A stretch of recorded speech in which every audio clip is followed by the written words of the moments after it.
Welcome back to the Pirate Therapist. I am Lee Perry and I am the Pirate Therapist. This week, in celebration of Memorial Day, I wanted to talk about heroes. I don't mean heroes as polished symbols or perfect icons, or the kind of people that we want to reduce to posters or headlines. I mean real heroes, human heroes, people who at some point in their lives did something brave, something sacrificial or courageous, something noble. People whose actions made a difference, people whose choices changed something in a critical moment, people who stood in a moment of fear, perhaps danger, or maybe a moral pressure to choose something that made all the difference in spite of the pressure and the concern that they felt. We need people like that. We need heroes because they remind us that courage is real. The goodness and humanity are real, that sacrifice is real, that human beings are capable of more than selfishness, apathy, and survival. Heroes matter because they interrupt cynicism. They challenge the part of us that has quietly begun to believe that everybody is only looking out for themselves, that conviction is mostly performance, and that bravery belongs to some other species of a person. A hero reminds us that ordinary human beings can do extraordinary things that really matter. It matters emotionally. It matters to us culturally. It matters to us spiritually in the very sense of how we view ourselves. Because as human beings, we need examples. We need stories of moral beauty and courage. We need living proof that fear is not always the strongest force in the room. We need reminders that when a moment of testing comes, some people really do step towards the fire rather than running from it. But there's another side of this conversation, and it is the part that I think people in general may struggle with. That's remembering that heroes are still human. They can do something astonishingly brave and still make a selfish choice later on. They can be very noble in one chapter and then painfully broken in another. They can rescue someone and inspire a nation. They can lead with courage and act with breathtaking integrity one moment, and then in another moment, reveal a weakness. Maybe it's pride, maybe it's foolishness. Anyway, it's some kind of moral collapse. And when that happens, many of us have no idea what to do. And we don't know what to do because we like our heroes to be simple. We like them inspiring without any complications. We like them admirable without ever being disappointing. We like them symbolic. We like them clean. But real people are never clean in that way. Real people are mixed. Real people have layers, onion boy. Real people can carry both beauty and damage in the same life. So today, I want to talk about why heroes matter, why we need them, and why remembering their humanity doesn't have to cancel their courage. Because I think one of the marks of maturity is learning how to honor what was genuinely heroic without denying the parts that were broken. And maybe this is not only a conversation about heroes, maybe it's also a conversation about us, about how we want to be remembered when we fall, about whether we believe one bad decision erases every good thing that ever came before it, about whether we can hold truth and compassion in the same hand, about whether we know how to admire without worshiping and grieve without dehumanizing. So, this episode is about courage, but it's also about disappointment. It's also about mercy and accountability. It's about the danger of turning people into myths. And it is about learning how to see human beings more clearly, not as gods or as monsters, but just people. That kind of seeing, it matters more than ever. We need to get back to seeing people as people. So let's start here. Why heroes matter at all? Because human beings need examples. We're shaped by what we admire. We become, in part, what we repeatedly honor. And heroes give form to the virtues that we say we care about. They take abstract words like courage, sacrifice, integrity, and conviction, and they just put it all together into one person's skin. They make those things visible and memorable. A hero gives us a picture of what a human being can be at their best. Sometimes that looks very dramatic. Over here, someone runs into danger. Over there, someone risks their life. Someone else refuses to betray their principles when under pressure. Someone even further speaks the truth when it would be safer to stay silent. And somewhere else, someone chooses to honor, they choose honor over ease, service over comfort, courage over self preservation. But not every heroic act is loud. Sometimes heroism is quieter than that. A person caring for someone who cannot repay them, a parent sacrificing day after day without applause, a teacher changing the course of a life, a friend staying when everybody else leaves, a person doing the right thing when nobody else would have known if they had not. We need heroes because they awaken aspiration. They make us want to be better. They they inspire us to act bravely when without their example we may not. Their example can help us stand stronger and steadier. It can help us stand kinder and more compassionate. Maybe it will help us to just stand for something. Have you ever heard this quote from Malcolm X? A man who stands for nothing will fall for anything. He said this to emphasize the importance of having unwavering personal principles and values. A real hero shakes us out of our resignation. They remind us that goodness is not just a sentimental idea, it's something people can embody, something people can practice, something people can choose at a cost to themselves. And I think that's why hero stories endure across cultures, across time, across religions and worldviews. We keep telling stories about people who acted with courage under pressure. We keep returning to them because we hunger for those examples. We need reminders that fear is not always the final authority. We need proof that there are people, when it matters most, who rise above instinct and reach towards what is right. Heroes also help us imagine ourselves differently. When we see courage in another person, it opens a possibility in each of us. It whispers that maybe bravery is not reserved for that rare or that superhuman being. Maybe there are moments in our own lives where we too could choose the harder good. Maybe integrity is not just something other people have. Maybe sacrifice is not beyond us. Maybe moral beauty is not extinct. That's why heroes matter so deeply. They don't just inspire admiration, they invite participation through example.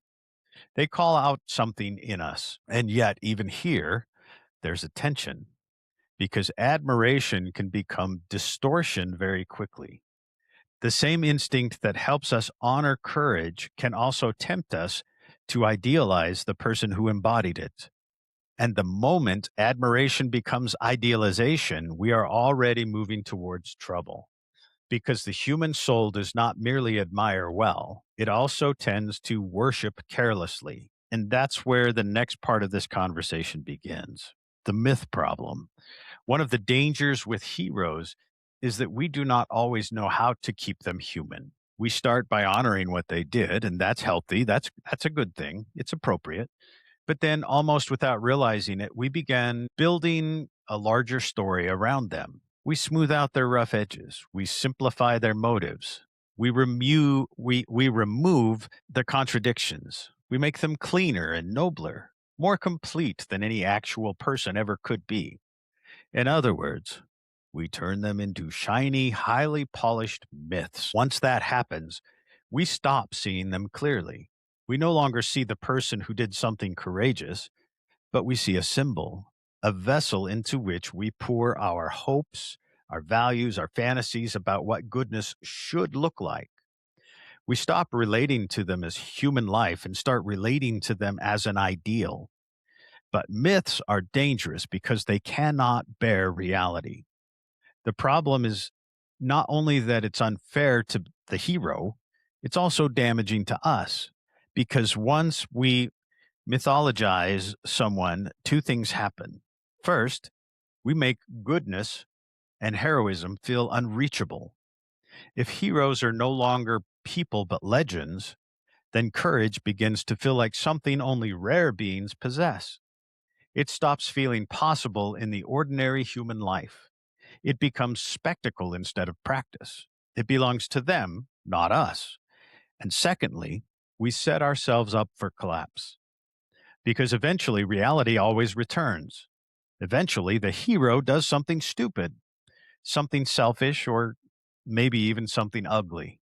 Maybe he betrays a value or wounds people or reveals a weakness that we don't want to believe was there. And when that happens, our disappointment is often bigger than the failure itself because we were not only trusting a person, we were trying to protect the myth that we created.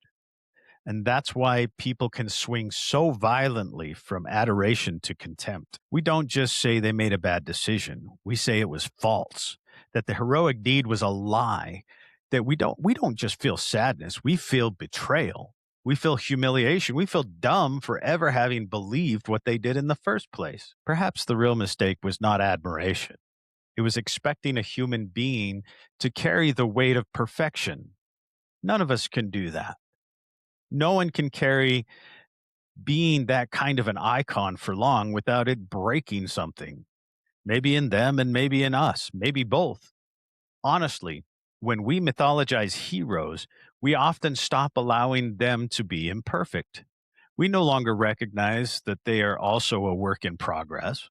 We don't allow them to have confusion. We don't allow them any room for personal development. We don't allow for them to make bad decisions. They have blind spots too.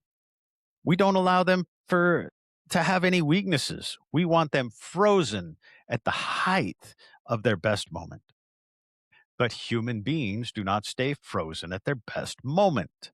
Life goes on. We all keep living, and living brings complexity.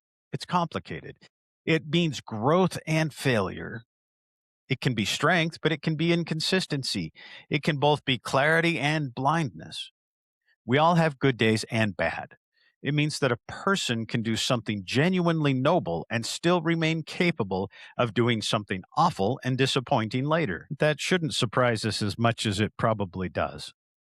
Part of our maturity is learning how to admire the deed without requiring the person to become more than human. Part of maturity is refusing both cheap cynicism and naive idealization. Perhaps the deepest respect we can offer a hero is not to turn them into a myth, but to let them remain a regular person. Because once we do that, here the heroism doesn't become smaller, it becomes closer and within our reach. So let's name this clearly. A heroic deed and a bad decision can coexist in the same person's life. That sentence is going to make a lot of people uncomfortable. It feels unstable. We want more moral clarity. We want the world divided into admirable and fallen, the worthy and the unworthy, the good and the bad. We want a person's life to be easy to categorize. But most humans' lives resist that kind of neatness. A person can be courageous in one moment and cowardly in the next. A person can be sacrificial in the public and selfish in private. A person can save another's life and still wreck parts of their own. A regular human can embody something noble and still remain vulnerable and flawed. That doesn't make the heroic act unreal. It does make that person real, though. And I think that distinction matters a lot because sometimes when a hero falls, our first instinct is to retroactively empty the good of all meaning. We want to say, well, maybe it didn't matter, or maybe they were never who we thought they were, or maybe that heroic act was just performative and disingenuous. Sometimes that may be true. Sometimes people do perform goodness for image's sake. Sometimes the story is more manipulated than we knew. But very often, I suspect something more, something complicated is going on. Very often, the courage was real, but their failure was real too. We struggle with that because we like coherence.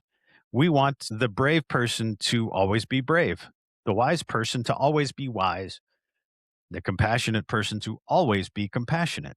But human beings are not coherent in that kind of neat and perfect way. We're all flawed, we're fractured.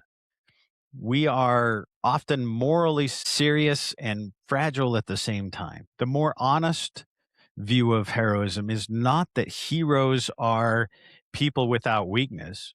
Heroism is often weakness confronted by courage. And what makes a deed noble is not that the person was above human frailty, but that in one decisive moment they chose something better than fear or selfishness or just inertia. The beauty of heroism is precisely that it belongs to the people who are not otherwise flawless. It makes it more meaningful, not less, because then courage is not the property of the perfect. It becomes the possibility of the average human. And that matters for how we live. If only perfect people can be heroic, then none of us stand a chance at ever being heroic. But if flawed people can still act heroically, if ordinary people with complicated lives can still choose to sacrifice or stick with the truth or act bravely, then goodness remains available to the rest of us too. That is hopeful. It means that a person's failure does not automatically cancel their best behaviors, their best acts. It may change how we think of them. It may rightly qualify our trust, and it may force a more sober reading of their life, but it doesn't mean every beautiful thing they ever did was just an illusion. A life can and often does contain both. A good deed can remain good even when the doer later proves fallible. A brave act can remain brave even when the person later behaves with poor judgment. A meaningful sacrifice can remain meaningful even when the person who made it disappoints us later on. That's not moral laziness, it's moral complexity. And it says that the truth deserves more careful consideration than a simple slogan can give it. And perhaps, too, it's saying something about the rest of us. If we insist that a single failure erases every good thing, then eventually the standard comes for all human beings. It comes for the leaders and the teachers and the parents and the friends. It will eventually come for us. Who among us wants to be judged by our worst chapter? Who among us wants to be here wants our most shameful decision to become public and our total definition as to who we are? Who among us does not hope that the good that we have done or that we have truly tried to do will still mean something even when later we reveal that we make missteps? That hope does not remove accountability, but it does call for a depth of consideration. And depth is what this conversation needs. So, what do we do when a hero disappoints us? The first answer is simple, though not always easy. We tell the truth. We do not minimize the harm because we feel sentimental about the person. We do not excuse bad decisions because someone once did something brave. We do not pretend that courage in one area makes someone incapable of wrongdoing in another. It does not. Honesty matters. Accountability matters. Consequences matter. And naming the harm done matters. If a person has done something genuinely wrong, then part of respecting reality is refusing to blur that truth just because we wish it were otherwise. Compassion is not pretending, and mercy is not distortion.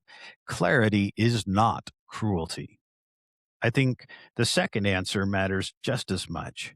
We do not have to flatten a whole life into its worst decision. And this is where compassion comes in. Compassion says, I can acknowledge what's wrong without erasing everything that was right. I can grieve the failure without denying the courageous act that was done. I can let the disappointment be real without turning it into total annihilation of that person's humanity. And that's hard. It's much easier to just swing from one extreme to another. Either we protect the hero at all costs and excuse everything, or we condemn the hero entirely and erase everything. A mature moral vision usually lives somewhere harder than that. It lives in the tension between truth and mercy.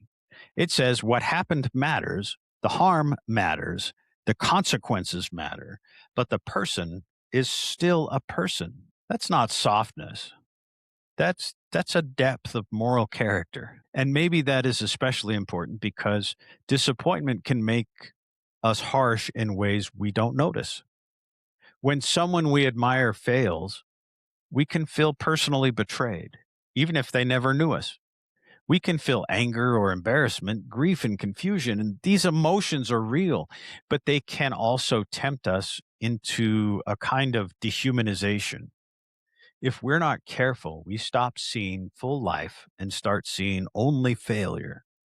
We stop speaking of a person and start speaking of a symbol of corruption. We stop allowing for complexity because complexity feels too unsatisfying. It's too complicated.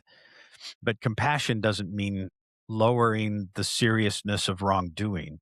It means remembering that human failure is still human. It means resisting the temptation to enjoy someone's collapse.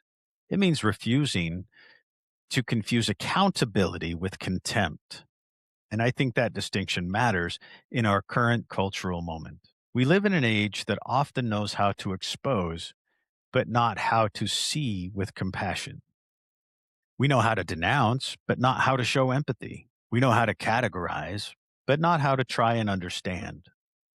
And while there are times when separation, consequence, and moral clarity are absolutely necessary, there is also something spiritually corrosive about forgetting that the fallen are still made of the same material as the rest of us, which perhaps brings us to a more uncomfortable part. Our response to fallen heroes says something about how we think failure should be handled in general. If we believe that one bad decision means a person is nothing but their worst act, then that worldview will not stay safely directed outward.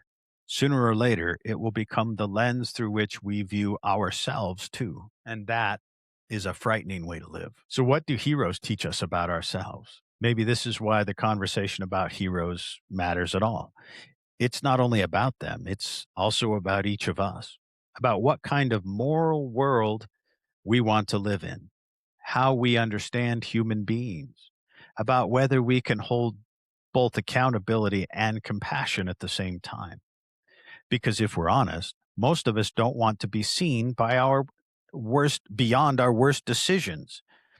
We want people to tell the truth about us, yes, but not to reduce us to our most flawed parts. We want our failures to be acknowledged, but not to become our only identifier. We want room for accountability, but also for context. We want room for growth. We want room for grief and mercy. I want people to remember the whole story, the full story. If that's the kind of scene we hope for, then perhaps we should learn to practice it towards others, especially when admiration has been replaced by disappointment. Not because every story ends in restoration, and not because every person responds well to correction, not because every harmed relationship should be fixed, but because compassion is a way of remaining human while facing human failure. Maybe heroes can teach us one more thing. Maybe they teach us that goodness is not reserved for the flawless. That's one of the most helpful truths buried inside of all of this, I think.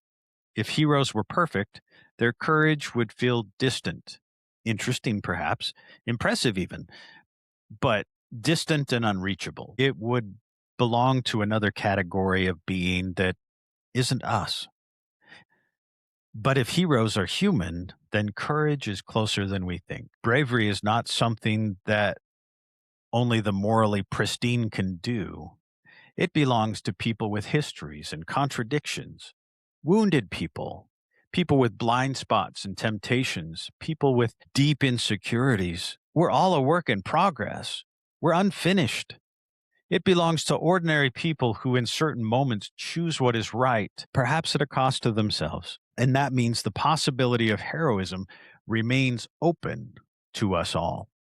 It's not just to the great names, not just for the heroes in the stories, but for all of us, for the ordinary person, for that parent who is exhausted and just trying to make it to the end of the day so they can sleep, for the teacher who's having a hard week trying to hold it all together for their students, but still tries to teach, for the friend who tells the truth, even when it's upsetting.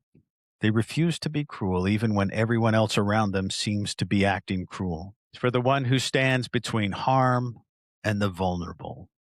For that person who's willing to stand between the bully and the person being bullied. For the person who chooses integrity when to compromise would be easier. That kind of heroism isn't lesser than other heroic acts, but it's a lot closer to us. It's simply nearer. So perhaps the goal is not to stop needing heroes. The goal is simply to need them more wisely, to honor the courageous deed, and to let that deed inspire us. By all means, tell that story, but hold on to what was noble and true in it. And at the same time, to remember that no human being should be turned into a mythic creature. Because once we do that, we doom them to fail us all in a way that no one can survive. We doom ourselves to the bitterness that comes from confusing inspiration with perfection. A more mature posture would be this: let's have gratitude for the good. Let's be honest about the harm. Let's show compassion for the human being. And let's remember to have humility about our own capacity for failure. Let's continue to have hope that courage is still possible in our flawed lives. That feels to me like the most humane way to hold this topic.